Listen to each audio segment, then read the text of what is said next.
Hello everybody and welcome to Monday's edition of the Pritchard Cycling News Show. Loads of news to get through. Firstly, just a tiny bit of self-promotion. Listen, before you skip, slow down, because this is really interesting. Win Your Dream Bike has now opened up to international entries. We don't have every single country available just yet. If you want to check out which country is available, and if it's yours, you can now enter.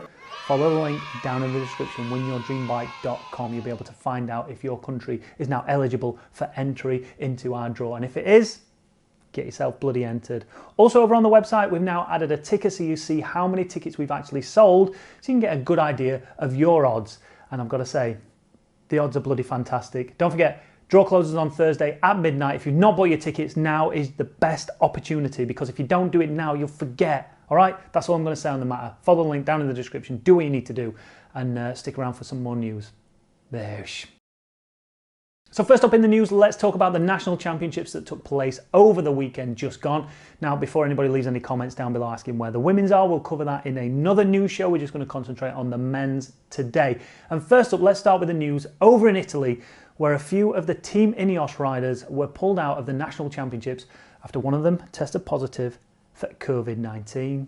So Team Ineos riders were pulled out of the Italian National Championship after Leonardo Basso tested positive for corona. So that means Garner, Puccio, Moscon, alongside 4 other staff members, are now going to have to isolate for 2 weeks. Now, I don't know the names of the staff members who are out there who now have to isolate for 2 weeks. Potentially some of those could have been going out to the Tour de France starting next week. Obviously they can't do that now.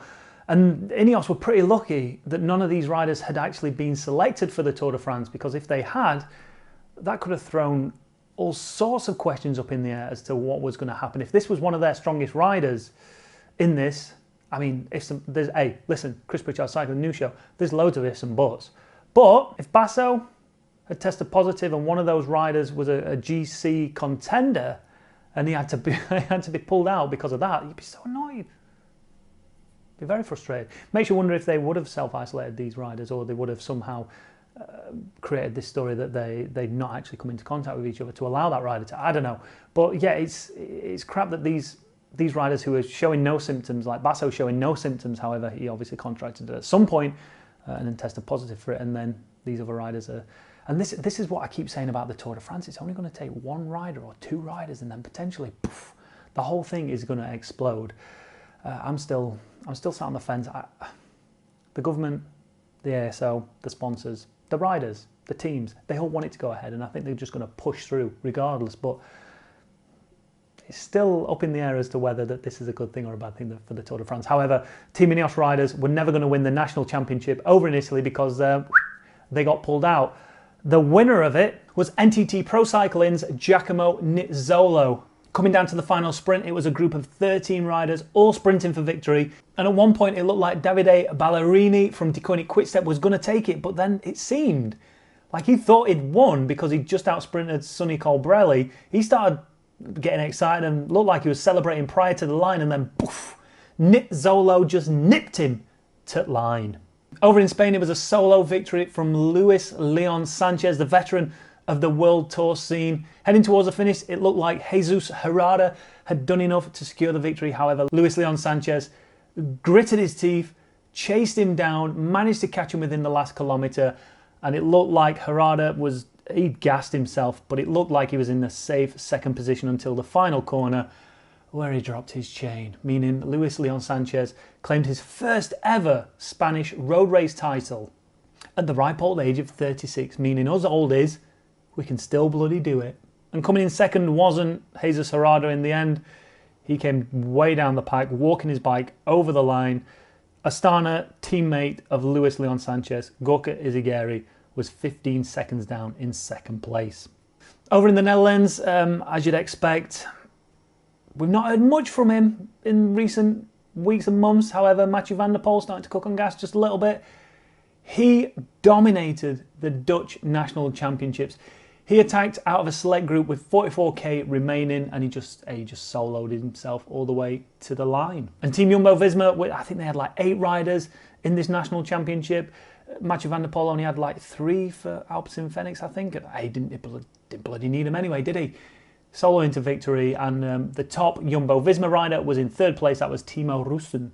Hopping over to Scandinavia now, and the Danish and Norwegian national championships were decided over the weekend. Deceuninck Quickstep's Kasper Asgren took the Danish title, and UAE Team Emirates rider Sven Erik Bystrøm took the Norwegian title, meaning that we won't see the national Norwegian jersey anywhere in the World Tour this coming year. And then finally, by far what has to be the best national championship race of the weekend was the French National Championships. Arnaud Démare took victory. He managed to fend off Brian Coquard and Julian Alaphilippe in a three-way sprint as what remained of the peloton was chasing them down quickly. And one rider that really stood out in the French Championships was Sénéchal. He was just lighting the race up and just smashing himself to bits in a bid to try and soften everybody up to allow Julian Alaphilippe to try and take the victory.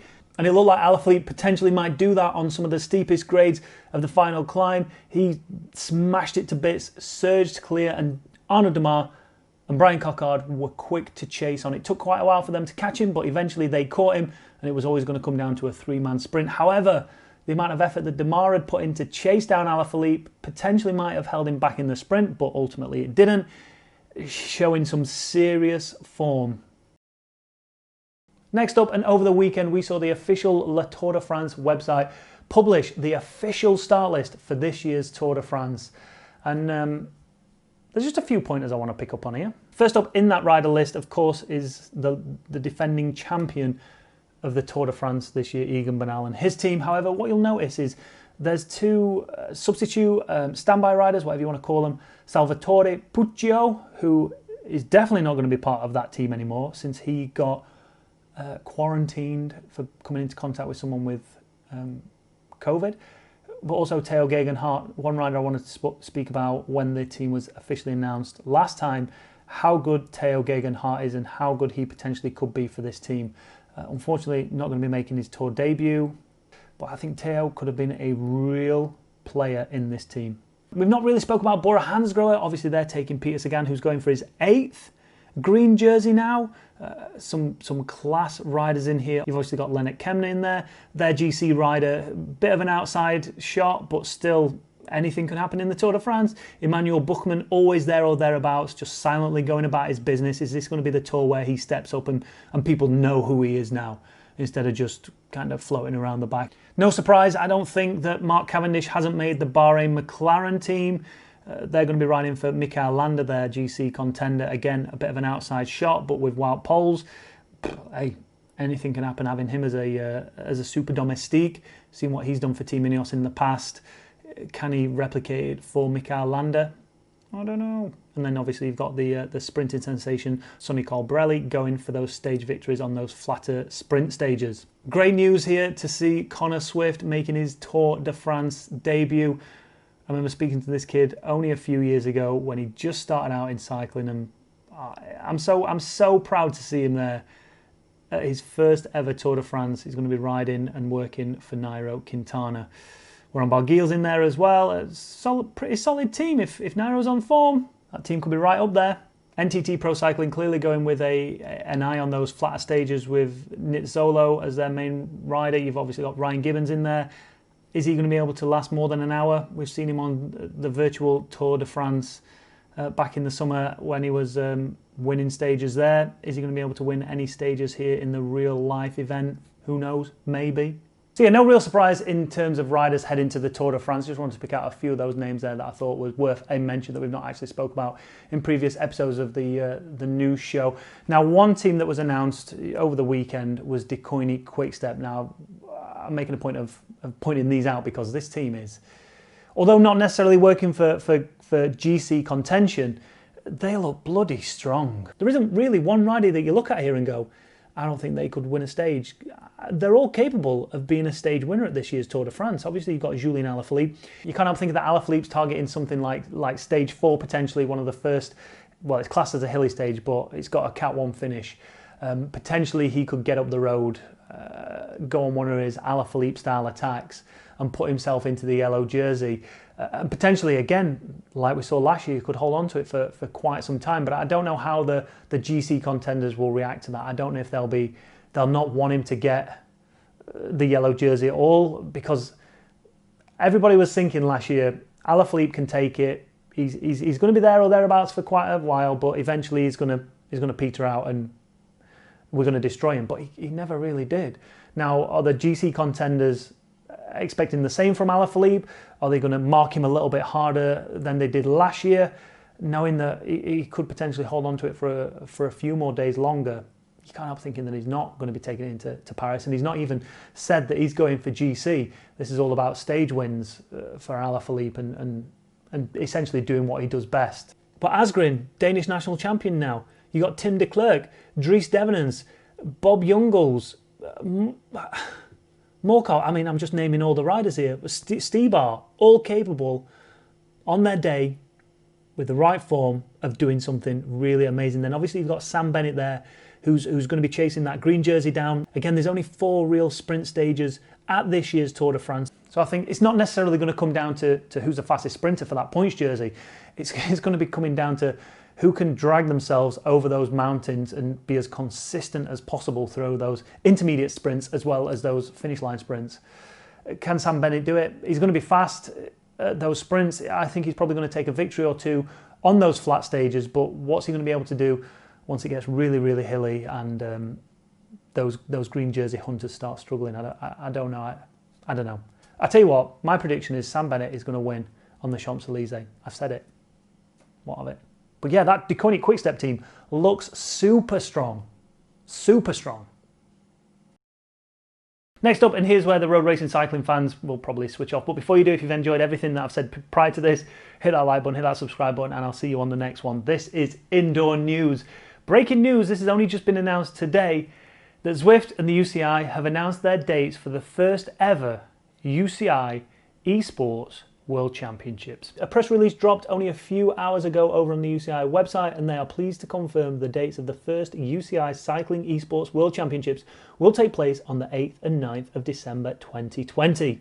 These 2020 UCI Cycling Esports World Championships will take place on Zwift, the global online training and racing platform for athletes and people who aren't athletes, don't forget. The worlds follow last year's announcement during the UCI Road Race World Championships over in Yorkshire of the partnership between the UCI and Zwift to develop and govern the new cycling discipline of cycling esports. The UCI will allocate national federations with participation quotas that will be announced at a later stage based on 3 criteria. The UCI road rankings as of June 2020, the number of riders registered in a registered testing pool, and the number of eligible riders on the Zwift platform.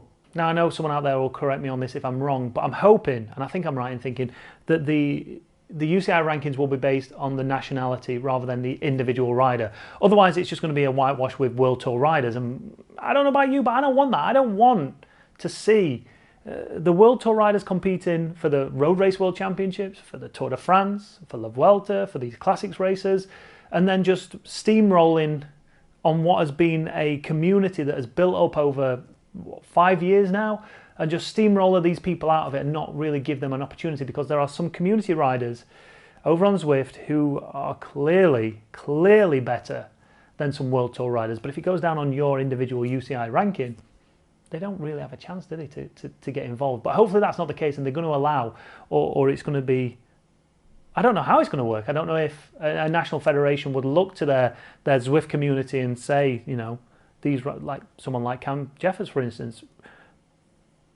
listen, you won't mind me saying he's never going to win a World Tour race, but put him on Zwift and he's able to compete with World Tour riders. And hopefully we're going to see, potentially, you want 1 or 2 World Tour riders in there. I think they'll have to bring them in to bring in the fans, because otherwise people won't know who they're cheering for. But hopefully out of that, these fans are going to come in. You know, Mathieu van der Poel fans, Remco Evenepoel fans, they're going to come in, and then they're going to see these new community riders, and then they're going to start getting behind them. But if it's just a whitewash with UCI World Tour riders, it's not going to be as fun, is it? But let me know your thoughts on this one down below. Obviously, it's starting to head that way here in the UK and in Europe, that we're going to be heading indoors very soon, probably in the next 3 months maybe. So all eyes are going to turn from this crammed World Tour season that we've got into, well, we're going to want our fix of racing, and we're going to get it in December now with the UCI World Championships. Are people coming round to the idea a bit more of indoor cycling being a little bit more legitimate now we've seen the virtual Tour de France? Or do we think it's still just a bunch of people with salad spinners and a cadence sensor just spinning away? That's spinning a salad mixer. Or is it starting to become a bit more legitimate with the advent of much more accurate, calibrated, smart trainers, and hopefully less people cheating? I don't know. It's been a while since I've dipped my toe into the indoor cycling world, but I will be back in there. But it'd be interesting to let me know those real cycling fans who are just all about the outdoor cycling, and then those indoor cycling fans. Are you looking forward to something like the indoor Esports World Championships, or could you not give her monkeys? Leave your comments down below. And there we go. Just like that, we're over for another show. Now, before we go, I want you to do one thing. I want you to head over to Instagram and follow me over on Instagram. 1, to massage my ego, but 2, over the Tour de France, and in fact, starting from Wednesday if we can, I want to try and get more input from you guys.